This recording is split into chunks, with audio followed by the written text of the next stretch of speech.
As a volunteer for the Immune Deficiency Foundation, I'm preparing for a meeting with my members of Congress to raise awareness and create action for IDF's advocacy campaigns. I know that elected officials like to hear from their constituents because it is how they learn what is important to the people they represent. But like planning any event, there are some things I need to do before showing up at the legislator's office.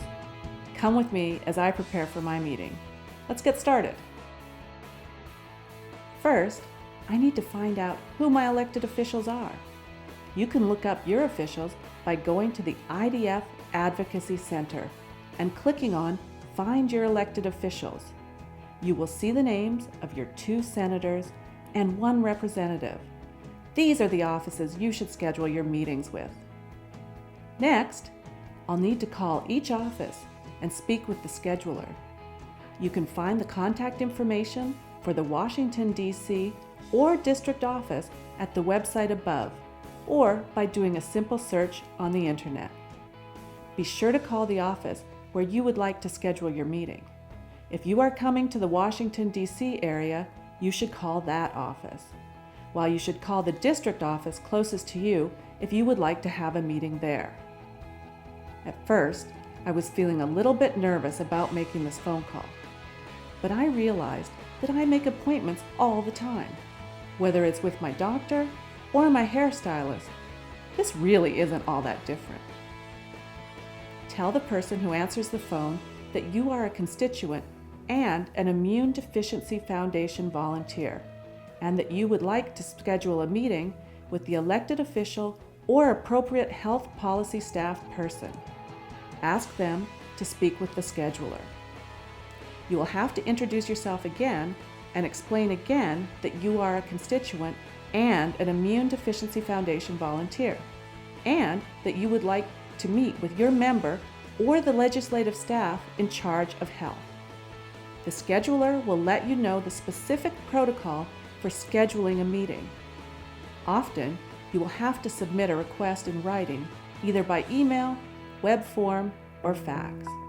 The scheduler will give you the appropriate information. I will most likely have to write a written request to the scheduler asking for a meeting with the elected official or appropriate staff person. They will want to know the date and the available times for the meeting, what you wish to discuss, the names of all individuals attending the meeting, and the name of the city in which they reside, and contact information for the individual requesting the meeting. Send the request either by email or fax, depending on which method was preferred by the scheduler. IDF has a helpful template that you can use on the IDF website. I realize that I'll probably have to follow up by phone in another week. Many times, legislative offices do not know their schedules very far ahead of time, so it may be only a week or even just a couple of days before the meeting when you finally have your meeting time confirmed. I will probably plan to start making meeting requests about 3 weeks prior to the date I want to have the meeting. Legislative offices generally do not keep agendas for more than a few weeks out from a given date. You may also have to call back even closer to the time, depending on the office. A couple of tips that I've learned from scheduling my own meetings include to plan for the meeting to only last about 15 minutes. This lets you know how early you can schedule your next meeting if you plan on having more than one meeting over the course of a day. Also, be aware of the buildings your meetings are in when scheduling. Refer to a map of Capitol Hill, as this should help you plan for your day. For example, if both of your senators are in the same office building, you may want to schedule those meetings fairly close together if possible. Also, you will need to give yourself enough time when transitioning from the House buildings and the Senate buildings. There will be security sensors like at the airport when going into each congressional building. So think about the time that you will need to go through security upon entering the building too. Now, to prepare for the meeting itself. The most important thing to consider is what I hope to get out of the meeting. Do I want an agreement to co-sponsor a particular bill? Or perhaps I should ask that my member help get a bill that has already been introduced, passed into law. I need to know my intention before going into the meeting and keep this goal in mind throughout the preparation and meeting.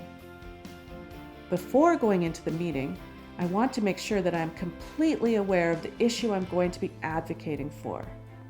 The IDF Advocacy Center is a great place to find background information and facts. I know I can also contact IDF if I have any questions before my meeting. Come to think of it, I should probably let IDF know that I'm planning this meeting. They might also have some helpful insights or additional information. Finally, after all my prep, I'm ready for my meeting. Time to don my business wear and zebra print and head to the meeting. I started out the meeting by thanking my member of Congress for his time. The first thing I did after that was explain my role as an advocate for the Immune Deficiency Foundation and briefly describe what primary immunodeficiency diseases are and my personal connection with this disease. This should only take about 1 to 2 minutes. Remember, you will likely only have 15 minutes of that person's time. The next thing I did in the meeting was to present my case. I gave examples of the impact the proposed legislation will have on my home state and my family in particular. Do not overstate the facts or guess. If you do not know the answer to a question, offer to find out and then send the information back to the office later. Most importantly, I made it clear what I want my legislator to do and why. In my case, I asked my representative to support legislation that would help maintain access to treatment for patients with primary immunodeficiency diseases. If you don't ask your elected official for action, don't expect to see any. Finally, I made sure to leave behind additional information and thanked my congressman again for his time. Hi, my name's Congressman Van Hollen. I'm a member of Congress, and it's been a great privilege to have the opportunity to meet with you and many others who have primary immunodeficiency disease to better understand the challenges that you face. But the only way people like me and other members of Congress can know about those challenges is if you sit down with us face to face, either here in the United States Capitol, in our Washington offices, or back home in our district offices. And that's the only way we'll really get a sense of the human dimension of the challenge, as opposed to just the statistical numbers on a piece of paper. And that's why I encourage you to join with IDF to make sure those stories are told. Because without the stories, it's an abstraction. And the challenge is not an abstraction, it's very real to you and so many other people and families around the country. So I encourage you to reach out to your members of Congress, to their staff, to tell this very important story so we can work with you to meet the needs and challenges of people with primary immunodeficiency disease. After the meeting, I sent a follow-up note to remind my legislator about the issue and thank him again for meeting with me. You can answer any questions that might have come up during the meeting at this time. Feel free to contact IDF for assistance with answering any questions you're unsure of. And that is really all there is to it. Let IDF know about your meeting afterward so they can follow up with the office too. I thought it might be daunting to schedule and participate in a meeting with my legislator's office, but by following this simple checklist, I had a productive and enjoyable meeting. Thank you for watching, and I hope you will join me and work with IDF to make your voice heard through advocacy.